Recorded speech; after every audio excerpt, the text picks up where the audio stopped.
Thank you, Marcia, and thank you to Marcia and the Stanford Wisdom Center for sponsoring this research. And we're going to switch gears a bit from elite athletes to the average person. So let's start with, so it is well known that women live longer than men in the United States. And this is a graph from the CDC showing this, which is shown, you see in the y-axis, there's age in years, and gray is all races, blue is white, and green is black. So in all races, black and white, we see that women live about 5 years longer than men. So the reasons for this is unclear and worthy of investigation. And this difference is actually also noted in Nature. And this is a study that actually looked at the survival, the age-specific survival of chimpanzees and gorillas. And it showed, similar to humans, that there's a high infant mortality rate. So you have the circles, the dark circles are the females, and the triangles are the males. This is age, and this is their mortality rate. There's a high infant mortality rate, similar in humans, and lower as we age, but as in the juvenile age. But as we age further, there's an increased mortality rate. The mortality is also lower in females compared to males in adulthood, as you can see here. So very similar to man. So why does this exist? Well, a lot of people think it might be because males are exposed to a more stressful environment than females. And this is kind of arguing against that in some respects, at least in current times, because we see this is a graph of mortality again from the CDC, and it shows the mortality rates from 1935 to 2010. And you see in blue it's males and green is females. And you can see there's an overall decline in death rates over time for both men and women between 1969 and 2010 due to improvements in medical care. But men have a higher mortality rate in all the years, from 1935 to 2010. You see that men die sooner than women. But we also see that that gap is narrowing. And the gap is narrowing mainly because women enter the workforce in 1960, so they're now exposed to the same environmental stress as men. In addition, women smoke more now. So in 1950s, the rate of smoking in men was 55%, women 25%. Now it's 24% in men and 18% in women. So we know that smoking is a risk factor for significant morbidity and mortality. So given these factors, we see the gap is decreasing currently, but it still exists. And why is there still a gap if the environmental factors are now more controlled? So in this study, they're trying to find out what diseases may account for these differences in the mortality between men and women. And this study was published in PNS in 2015. And it basically, the investigators took historical data from 1763 birth cohorts from 1800 to 1935 in 13 countries. And as you can see in this is the graph of their data. This is the mortality rate ratio between males and females, ages in the x-axis, 40 to 90. And you can see, and these are the cohorts from 1800 to 1935, and they're divided into 20-year increments. Black is the earliest cohort, red is the later cohorts. And as you can see, there's a large sex difference that emerges in cohorts born after 1880. So those are the red, the aqua, the green cohorts right here. And as you can see, this ratio is highest between ages 50 to 70, and it approaches 3 during that time, so that's pretty high. And a lot of this difference is due to smoking, but even when you exclude smoking, the mortality rate ratio is still 1.5. So for every 10 women that die, 15 men die. So the investigators also looked at what diseases contribute most to this difference, this ratio, the difference in mortality between men and women. And this is a graph of what they found. And as you can see, heart disease as a single entity contributed to most of the mortality rate ratio difference. It contributed greater than 0.10, whereas cancer in blue contributed less, and stroke even less. And also, but when you, actually infection was very low. Gray is others, the category of other. So for single entity diseases, heart disease is a major factor. So from this conference, you probably learned that it's all about the heart. So, so when we look at normal female-male hearts, we see that they are morphologically different. And this has been seen in multiple studies, but this is the most recent one that was published in Radiology in 2016, and it uses MRI, which is the gold standard for measuring changes in morphology. And this is from, they recruited patients from the MESA study, which is a large it's a large and multi-ethnic study of atherosclerosis. They recruited 2,935 patients, and or normals, and they measured 2 time points, baseline and a second time point at the end of the study. And these graphs show differences in left ventricular end diastolic mass, which is the mass of the left ventricle at the end of its filling phase. They measured the left ventricular end diastolic volume. They measured the stroke volume, which is basically the ratio of how much blood is ejected. And they also measured the ratio of LV mass and volume. Males are shown in blue, females in red. And the segments show the change over time, the longitudinal change. And overall, you see that men have more LV end diastolic mass, more end diastolic volume, and stroke volume, and a little higher mass to volume ratio. In terms of changes over time as people age, there's a consistent relationship between men and women as they age, but the one thing that is different is the LV mass. The LV mass seems to increase in men as they age, whereas in women it is rather flat or somewhat declining. And LV mass is actually associated with the increased risk of sudden death. So how about when female and male hearts respond to injury? So if there's this injury to the heart, how do males and female hearts respond? And so this is based on data from animals and human studies. And this graph is a modification of a table by Puro published in JACC in 2010. And it shows, it categorizes injury, response, and the female and male response. So unfortunately, there is an aging cardiomyopathy. So as we age, the heart may get diseased. So during aging cardiomyopathy, when we measure the changes in cardiac weight, the number of cells that are there, or the volume, or the cell death rate, we see in females that it's the same. So it's the same as they age, as we age, as females age. But in males, you actually see the cardiac weight go down about 1 gram per year. The myocyte number, which is the heart cell number, decreases about 64 million per year. The myocyte volume actually increases as a compensation for the decreased cell number. And this is actually why there's more LV mass in the males. And the death rate increases in male hearts. So when we look at pressure overload, so the response to pressure overload is thickening of the heart, and that's actually a compensation to that injury. And we see women have a greater compensatory response than men, and their function is more preserved than men, which is impaired in response to pressure overload. And that onset of dysfunction is later if women develop it in women than in men. So pressure overload would be like hypertension or aortic stenosis, and I think Dr. Fioron's going to touch on that in a later talk.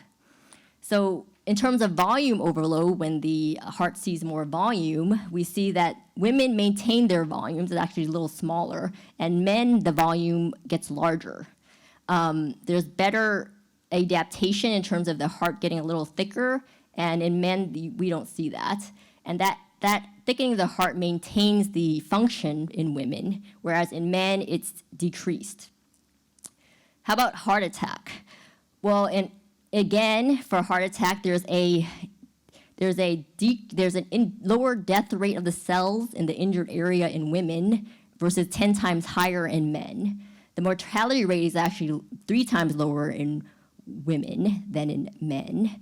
And the function is better preserved for females after a heart attack than in men. And the degree that the infarct expands, or the degree that the area of cell death expands, is the risk of that is lower in women and higher in men. And remodeling is just how the heart responds to injury. And from this, we see that the heart responds better to injury in females than in males.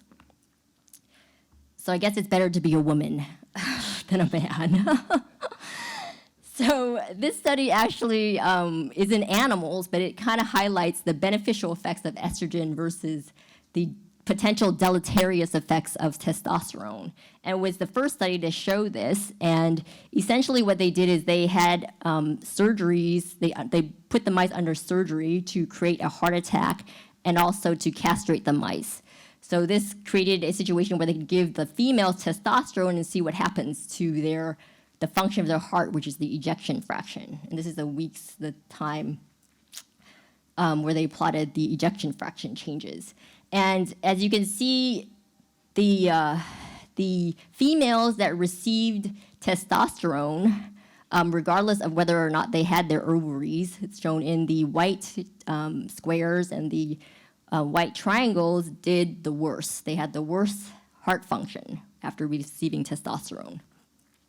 There was some protection, I guess, a little bit with estrogen, with having the ovaries. And then the males, when they were given estrogen, they did better than those that did not have castration, or those that did not receive any estrogen treatment. So this is all very interesting, and it highlights, how sex can affect the heart phenotype. And this graph kind of summarizes what we've been talking about today in terms of like steroids, the sex steroids and their effects, and also the chromosomes. So we all know that there's an X and a Y for men and an X and an X for females. So the Y chromosome obviously gives us the major differences, and it's been shown in some studies that removing the Y chromosome actually helps rats in terms of the handling of hypertension in basic science studies. In terms of the X, women have 2 X's, and one of the X's is inactivated, meaning it doesn't function, but some of the genes on that X are still functional, and some of the genes are partly functional. So there is a dose effect of the X inactivated gene on women. So the X chromosome and the sex steroids affect the heart, and they affect the heart through systemic effects. For example, the lipid profile in women tends to be better than men. There's also immune modulatory effects that are like women tend to have more hyperimmune responses than men.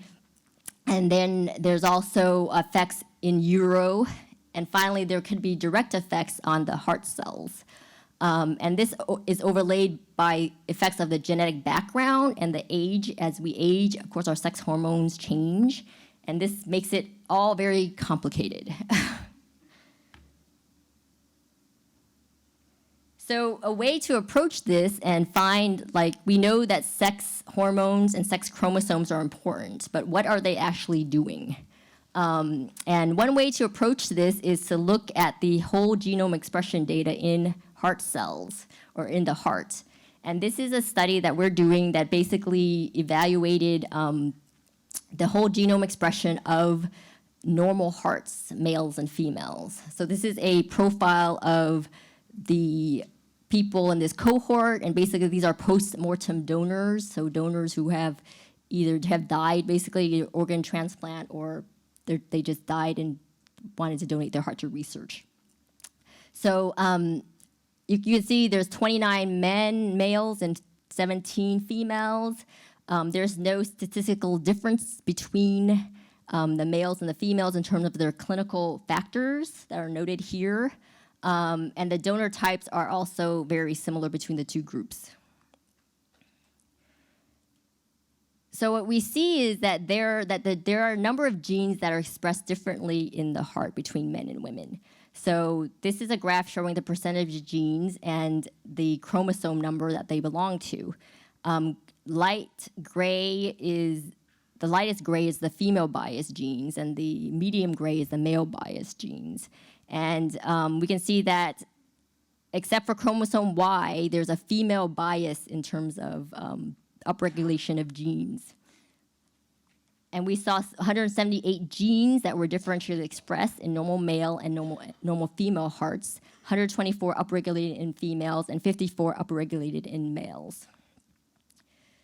So what is the degree of difference between the two of them? So this is a bar graph showing the number of genes shown here.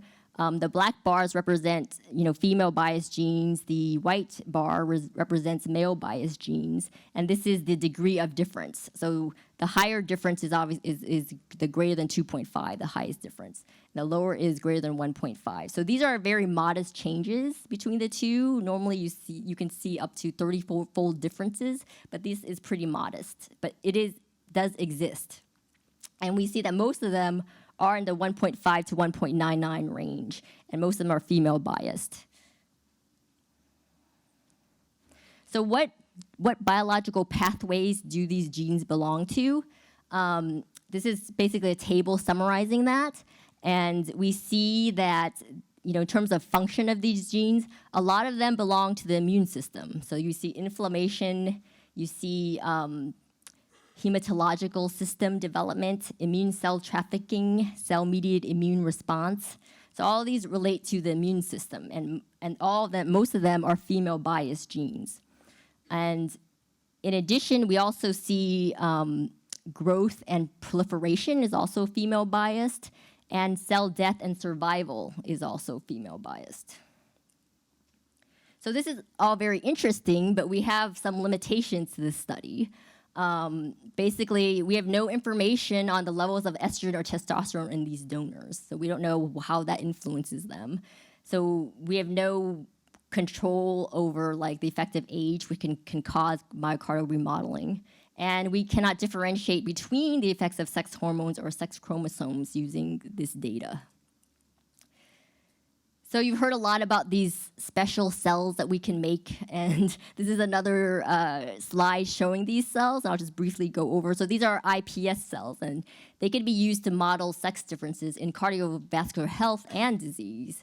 And these cells are made from skin or blood, and they can be reprogrammed according to protocols that were independently developed by Dr. Yamanaka and Dr. Thompson in 2008 to become stem cells. So the value of these cells is these stem cells can be reprogrammed into any cell that you want, and then you can do studies on them.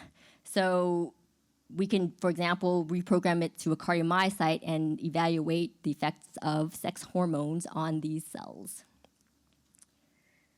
So you've seen a video previously of this. I'll show it to you again to ingrain it in your memory. These are cardiomyocytes from iPS cells, and they're beating. Okay. So what's the advantages of using these cells? Well, they're an unlimited supply of cells, so we can use them, we can make them, and we can make them as many cells as possible given our financial limitations. And we can also make any cell that we want, so we can make any cell that's in the heart. You can make a cardiomyocyte, you can make an endothelial cell, which lines the heart vessels, you can make fibroblasts, which are also in the heart, and study them.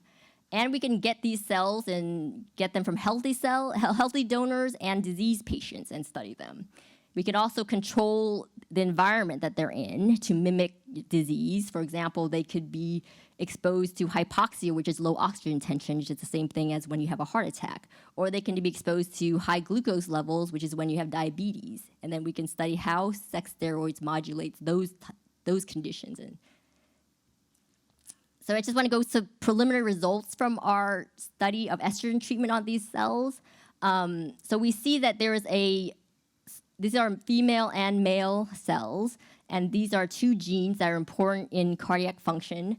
NPPA regulates cardiac homeostasis, which is basically how the heart handles salt and how the heart handles water.